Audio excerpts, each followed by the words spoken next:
बोलो गुरुदेव भगवान की जय। प्यारे कृष्ण कन्हैया लाल की जय।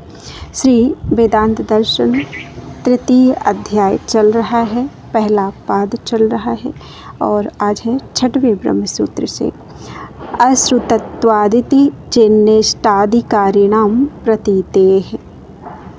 6वां ब्रह्म सूत्र। चेत मीन्स यदि ऐसा कहा जाए कि अश्रुतत्वात् मीन्स श्रुति में तत्वों के साथ जीवात्मा के गमन का वर्णन नहीं है, इसलिए उनके सहित जीवात्मा जाता है, यह कहना युक्ति संगत नहीं है। इति ना मीन्स तो ऐसा कहना ठीक नहीं है। इष्टाधिकारिणाम मीन्स क्योंकि उसी प्रसंग में अच्छे बुरे कर्म करने वालों का वर्णन है। प्रतीतेः मीन्स अतः इस श्रुति में उन शुभ अशुभकारी जीवात्माओं के वर्णन की प्रतीति स्पष्ट है, इसलिए उक्त विरोध यहाँ नहीं है। व्याख्या। यदि कहो कि उस प्रकरण में जीवात्मा उन तत्वों को लेकर जाता है तो ऐसी बात नहीं कही गई है। केवल जल के नाम से तत्वों का ही पुरुष रूप में हो जाना बताया गया है, इसलिए यह कहना विरुद्ध है कि तत्वों से युक्त जीवात्मा एक शरीर से दूसरे शरीर में जाता है। तो यह कहना ठीक नहीं है, क्योंकि उसी प्रकरण में आगे चलकर कहा है कि जो अच्छे आचरणों वाले होते हैं वे उत्तम योनि को प्राप्त होते हैं और जो नीच कर्म करने वाले होते हैं वे नीच योनियों को प्राप्त होते हैं। छांदोग्य उपनिषद 5:10-7।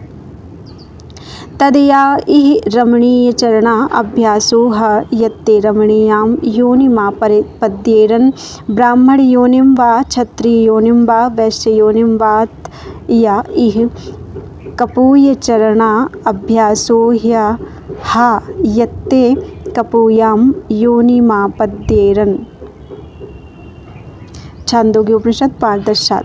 इस वर्णन से अच्छे बुरे कर्म करने वाले जीवात्मा का उन तत्वों के साथ एक शरीर से दूसरे शरीर को प्राप्त होना सिद्ध होता है, इसलिए कोई विरोध नहीं है। संबंध। इसी प्रकरण में जहाँ सकाम भाव से शुभ कर्म करने वालों के लिए धूम मार्ग से स्वर्ग में जाने की बात कही गई है, वहाँ ऐसा वर्णन आता है कि वह स्वर्ग में जाने वाला पुरुष देवताओं का अन्न है, देवता लोग उसका भक्षण करते हैं। बृहदारण्यक उपनिषद 6:2-16। अतः यह कहना कैसे संगत होगा कि पुण्यात्मा लोग अपने कर्मों का फल भोगने के लिए स्वर्ग में जाते हैं।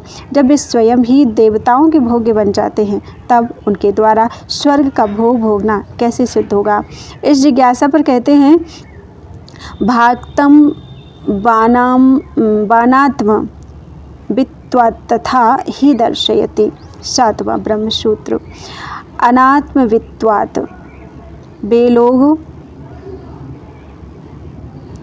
आत्मज्ञानी नहीं हैं, इस कारण आत्मज्ञानी की अपेक्षा उनकी हीनता दिखाने के लिए वा मीन्स ही भागतम मीन्स उनको देवताओं का अन्न बताने वाली श्रुति गौड़ है। ही मीन्स क्योंकि तथा मीन्स उस प्रकार से उनका हीनत्व और स्वर्गलोक में नाना प्रकार के भोगों को भोगना भी दर्शयति मीन्स श्रुति दिखलाती है। व्याख्या। वे सकाम भाव से शुभ कर्म करने वाले लोग आत्मज्ञानी नहीं हैं, अतः आत्मज्ञान की स्तुति करने के लिए गौड़ रूप से उनको देवताओं का अन्न और देवताओं द्वारा उनका भक्षण किया जाना कहा गया है। वास्तव में तो श्रुति यह कहती है कि देवता लोग ना खाते हैं ना पीते हैं और इस अमृत को देखकर ही तृप्त हो जाते हैं। छांदोग्य उपनिषद 3:6-1। न वै देवा अश्नन्ति न पिबन्त्येत देवामृतं दृष्ट्वा तृप्यन्ति। अतः इस कथन का यह भाव है कि राजा के नौकरों की भांति वहाँ देवताओं के भोग्य यानी सेवक होते हैं। इस भाव के वचन श्रुति में दूसरी जगह भी पाए जाते हैं। जो उस परमेश्वर को ना जानकर दूसरे देवताओं की उपासना करता है, वह जैसे यहाँ लोगों के घरों में पशु होते हैं वैसे ही वह देवताओं का पशु होता है। बृहदारण्यक उपनिषद 1:4-10।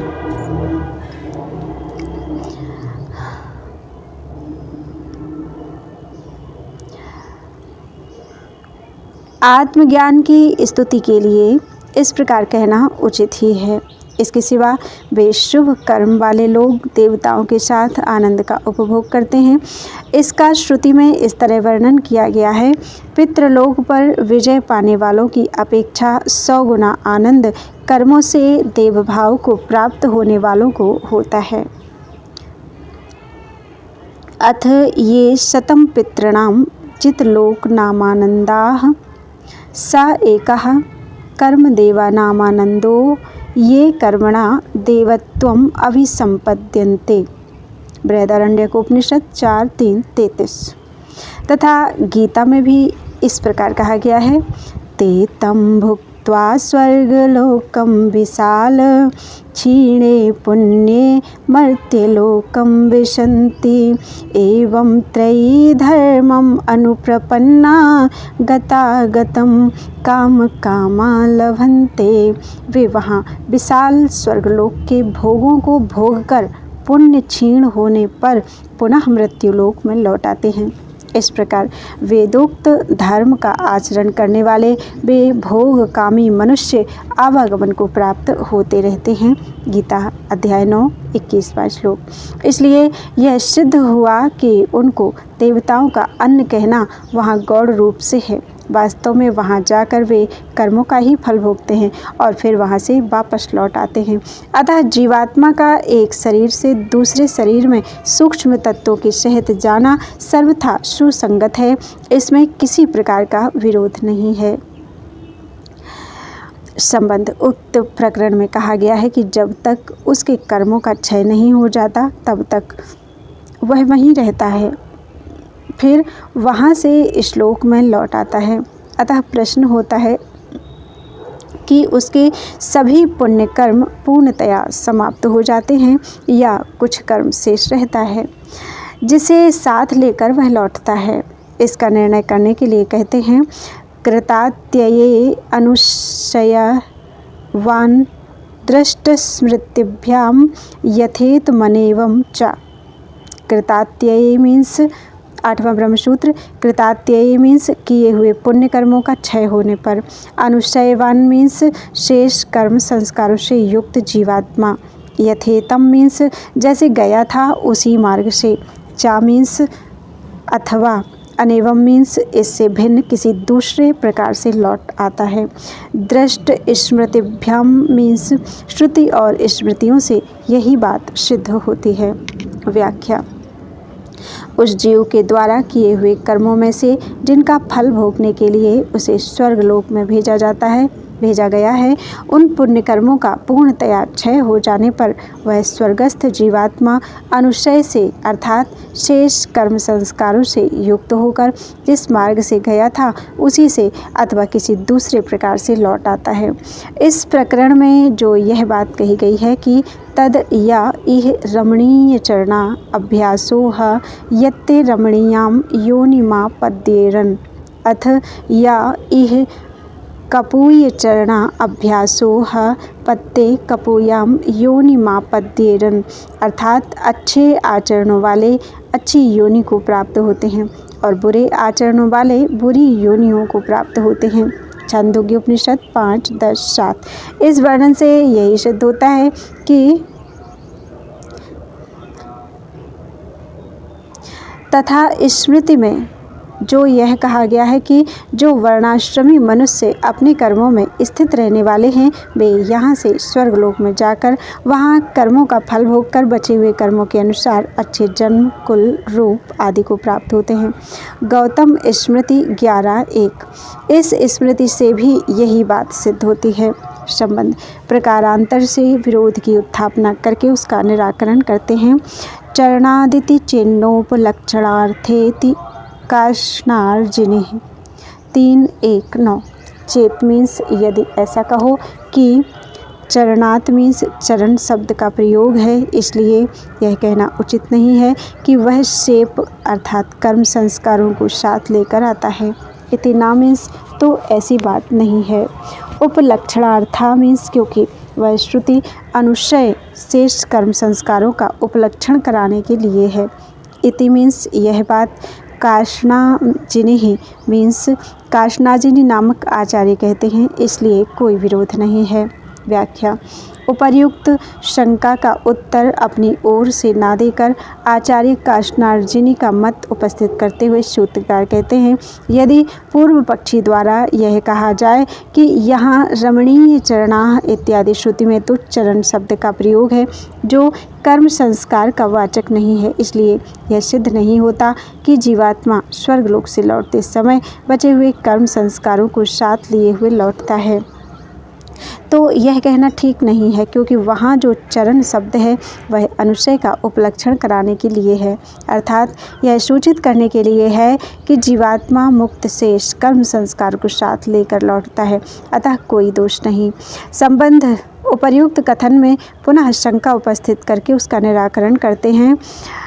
अनर्थक्यमिति चिन्ह तदपेक्षत्वात् 10वां ब्रह्मसूत्र।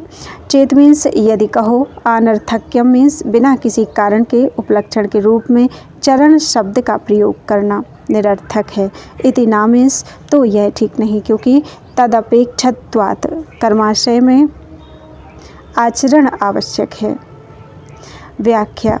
यदि कहा जाए कि यहाँ चरण शब्दों को बिना किसी कारण के कर्म संस्कार का उपलक्षण मानना निरर्थक है, इसलिए उपर्युक्त उत्तर ठीक नहीं है, तो ऐसी बात नहीं है। उपर्युक्त उत्तर सर्वथा उचित है, क्योंकि कर्म संस्कार रूप अनुशय पूर्वकृत शुभाशुभ आचरणों से ही बनता है, अतः कर्माशय के लिए आचरण अपेक्षित है, इसलिए चरण शब्द का प्रयोग निरर्थक नहीं है। संबंध। अब पूर्वोक्त शंका के उत्तर में महर्षि वादरी का मत प्रस्तुत करते हैं।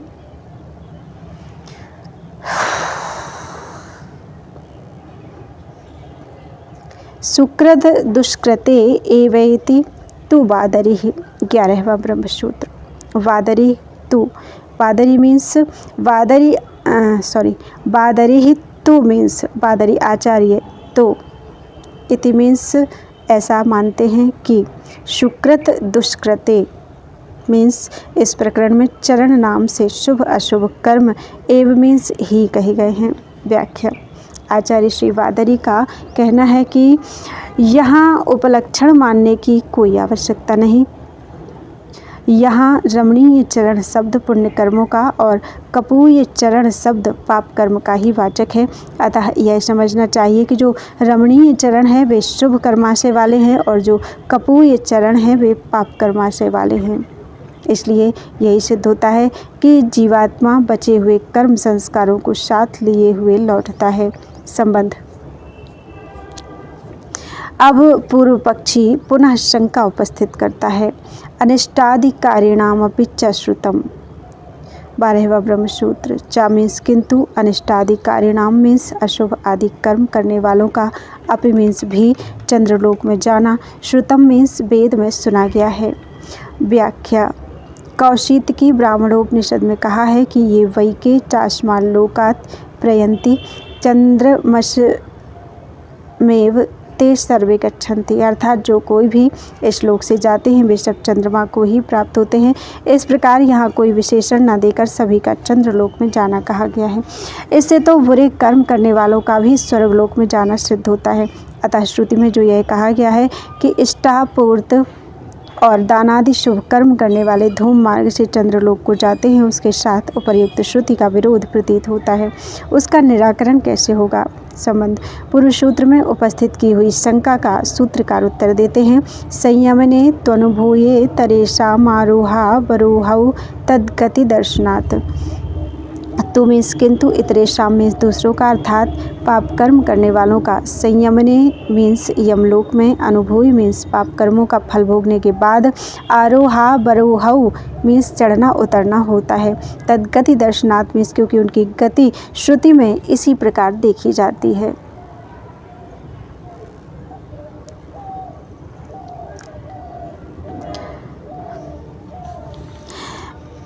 व्याख्या। वहाँ पापी लोगों को चंद्रलोक में जाना नहीं कहा गया है, क्योंकि पुण्य कर्मों का फल भोगने के लिए ही स्वर्गलोक में जाना होता है। चंद्रलोक में बुरे कर्मों का फल भोगने की व्यवस्था नहीं है। इसलिए यही समझना चाहिए कि अच्छे कर्म करने वाले ही चंद्रलोक में जाते हैं। उनसे भिन्न जो पापी लोग हैं वे अपने पाप कर्म का फल भोगने के लिए यमलोक में जाते हैं। वहाँ पाप कर्मों का फल भोग लेने के बाद उनका पुनः कर्मानुसार गमनागमन यानी नरक से मृत्युलोक में आना और पुनः नए कर्मानुसार स्वर्ग में जाना या नरक आदि अधोगति को पाना होता रहता है।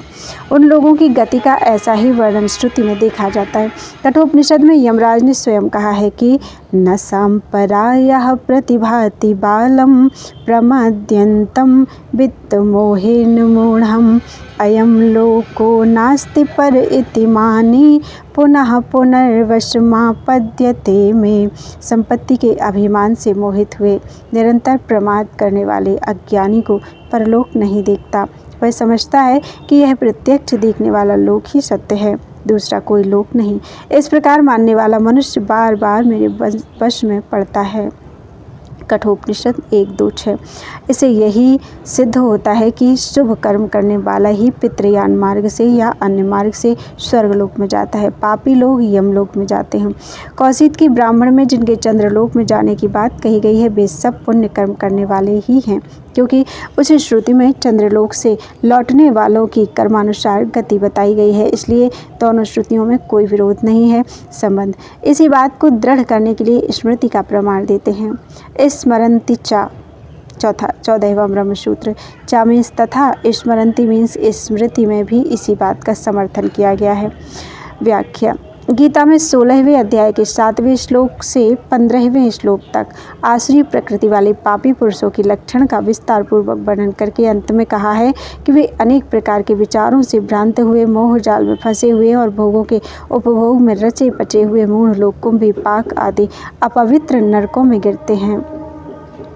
गीता 16वें अध्याय का 16वां श्लोक। इस प्रकार स्मृति के वर्णन से भी उसी बात का समर्थन होता है। अतः पाप कर्मियों का नरक में गमन होता है, यही मानना ठीक है। संबंध प्रकारांतर से उसी बात को कहते हैं। अपिचा सप्त 15वां ब्रह्मसूत्र अपिचा मीन्स इसके सिवा, सप्त मीन्स पाप कर्म का फल भोगने के लिए प्रधानता 7 नरकों का वर्णन आया है। व्याख्या इसके सिवा पाप कर्मों का फल भोगने के लिए पुराणों में प्रधानता से रौरव आदि 7 नरकों का भी वर्णन किया गया है। इससे उन पाप कर्मियों के स्वर्ग गमन की तो संभावना ही नहीं की जा सकती। संबंध नरकों में तो चित्रगुप्त आदि दूसरे अधिकारी बताए गए, फिर वह यह कैसे कहा कि पापी लोग यमराज के अधिकार में दंड भोगते हैं। इस पर कहते हैं तत्रापि चा तद्वया पाराद विरोधा। 16वां ब्रह्मसूत्र चा मीन्स तथा, तत्र मीन्स उन यातना के स्थानों में, अपि मीन्स भी, तद व्यापारात मीन्स उस यमराज के ही आज्ञानुसार कार्य होने से अविरोध मीन्स किसी प्रकार का विरोध नहीं है। व्याख्या यातना भोगने के लिए जो रौरवादी 7 नरक बताए गए हैं, वहाँ जो चित्रगुप्त आदि दूसरे अधिकारी हैं वे यमराज की आज्ञा के अनुसार कार्य करते हैं, इसलिए उनका किया हुआ कार्य भी यमराज का ही कार्य है। अतः यमराज के अधिकार में पापियों के दंड भोगने की जो बात कही है उसमें कोई विरोध नहीं है। संबंध ऐसा मान लेने पर भी पूर्वोक्त श्रुति में जो शव के चंद्रलोक में जाने की बात कही गई उसकी संगति कैसे होगी।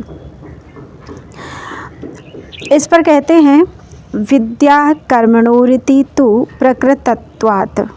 17वां ब्रह्मसूत्र विद्या कर्मणो मीन्स ज्ञान और शुभ कर्म, इन दोनों का तु मीन्स ही, प्रकृतत्वात् मीन्स प्रकरण होने के कारण, इति मीन्स ऐसा कथन उचित ही है।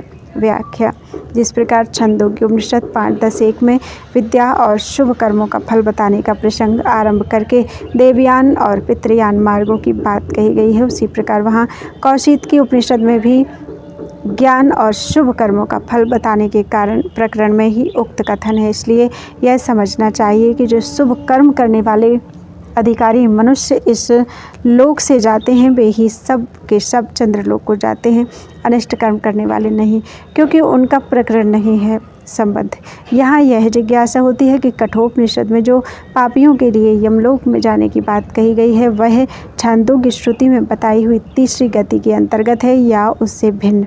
इसके उत्तर में कहते हैं न तृतीय तथोपलब्धे। 18वां ब्रह्मसूत्र तृतीय मीन्स वहाँ कही हुई तीसरी गति में, न मीन्स यमलोक गमन रूप गति का अंतर्भाव नहीं होता, तथा उपलब्धे मीन्स क्योंकि उस वर्णन से ऐसी ही बात मिलती है। व्याख्या, वहाँ छांदोग्य उपनिषद 5:10-8 में यह बात कही गई है कि अथैतयोः पथोर्न कदरेण च तानि इमानि क्षुद्रांश कृदावर्तीनि भूतानि भवन्ति जायस्व म्रियतेस्त्वेत तृतीयम स्थानम। अर्थात देवयान और पितृयान इन दोनों भागों में से किसी भी मार्ग से, दोनों मार्गों में से किसी भी मार्ग में जो ऊपर के लोकों में नहीं जाते, वे क्षुद्र तथा बार बार जन्मने मरने वाले प्राणी होते हैं। उत्पन्न हो और मरो, यह मृत्यु लोक ही उनका तीसरा स्थान है इत्यादि। इस वर्णन में यह पाया गया है कि उनका किसी भी परलोक में गमन नहीं होता, वे इस मृत्यु लोक में ही जन्मते मरते रहते हैं। इसलिए इस तीसरी गति में यम यातना रूप नरक लोक वाली गति का अंतर्भाव नहीं है। संबंध, इन 3 गतियों के सिवा चौथी गति जिसमें नरक यातना आदि के भोग हैं तथा जो ऊपर कही हुई तीसरी गति भी अधम गति है, उसका वर्णन कहाँ आता है, इस पर कहते हैं स्मर्यते पिच्चर लोके 19वां ब्रह्मसूत्र। स्मर्यते मीन्स स्मृतियों में इसका समर्थन किया गया है, चा मीन्स तथा, लोके मीन्स लोकों में, अपि मीन्स भी, यह बात प्रसिद्ध है। श्रीमद् भगवद गीता में कहते हैं 14वें अध्याय के 18वें श्लोक में ऊर्ध्वं गच्छन्ति सत्त्वस्था मध्ये तिष्ठन्ति राजसाः जघन्य गुणवृत्तिस्था अधो गच्छति तामसाः। सत्गुण में स्थित रहकर मरने वाले लोग ऊपर के लोक को जाते हैं। देवयान और पितृयान दोनों मार्ग इसके अंतर्गत हैं। राजसी लोग बीच में अर्थात इस मनुष्य लोक में ही जन्मते मरते रहते हैं। यह छांदोग्य उपनिषद में बताई हुई तीसरी गति के अंतर्गत है। निंदनीय तमोगुण की वृत्ति में स्थित तामसी जीव नीचे के लोकों में जाते हैं। यह इसी के अंतर्गत उक्त तीसरी गति से अधम यम यातना रूप गति भी है। इसका स्पष्टीकरण गीता के अध्याय 16 और श्लोक 20वें में किया गया है। इस प्रकार इस यम यातना रूप अधोगति का वर्णन स्मृतियों में पाया जाता है तथा लोक में भी यह प्रसिद्ध है। पुराणों में तो इसका वर्णन बड़े विस्तार से आता है। इसको अधोगति कहते हैं, इसलिए वहाँ से जो नारकी जीवों का पुनः मृत्यु लोक में आना है, वह उनका पूर्व कथन के अनुसार ऊपर उठना है और पुनः नरक में जाना ही नीचे गिरना है। संबंध, अब दूसरा प्रमाण देकर उसी बात को सिद्ध करते हैं। दर्शनाच्चा 20वां ब्रह्मसूत्र। दर्शनात् मीन्स श्रुति में भी ऐसा वर्णन देखा जाता है, इसलिए चा मीन्स भी यह मानना ठीक है कि इस प्रकरण में बताई हुई तीसरी गति में यम यातना का अंतर्भाव नहीं है। व्याख्या, ईशावास्योपनिषद में कहा है असुरिया नाम ते लोका अंधेन तमसावृताः तांस्ते प्रेत्याभिगच्छन्ति ये के चात्महनो जनाः। जो असुरों के प्रसिद्ध लोक हैं, वे सबके सब अज्ञान तथा दुख क्लेश रूप महान अंधकार से आच्छादित हैं। जो कोई भी आत्मा की हत्या करने वाले मनुष्य हैं, वे मरने के बाद उन्हीं भयंकर लोकों को बार बार प्राप्त होते हैं। इस प्रकार उपनिषदों में भी उस नरक आदि लोकों की प्रतिरूप गति का वर्णन देखा जाता है। इसलिए भी यही सिद्ध होता है कि इस प्रसंग में कही हुई तीसरी गति में यम यातना वाली गति का अंतर्भाव नहीं है। संबंध, यहाँ यह जिज्ञासा होती है कि छांदोग्य उपनिषद में जीवों की 3 श्रेणियाँ बताई गई हैं। अंडज, अंडे से उत्पन्न होने वाले, जीवज, जेर से उत्पन्न होने वाले, और उद्भिज, पृथ्वी फोड़कर उत्पन्न होने वाले। छांदोग्य उपनिषद 6:3-1, किंतु दूसरी जगह जीवों के 4 भेद सुने जाते हैं। यहाँ चौथी स्वेदज अर्थात पसीने से उत्पन्न होने वाली श्रेणी को क्यों छोड़ा गया, इस पर कहते हैं आगे के ब्रह्मसूत्र। बोलो वृंदावन बिहारी लाल की जय। 20 ब्रह्मसूत्र आज हुए हैं अध्याय 3 के। त्वदीयं वस्तु गोविंद तुभ्यमेव समर्पयेत् तेन त्वदङ्घ्रिकमले रतिं मे यच्छ शाश्वतीम्।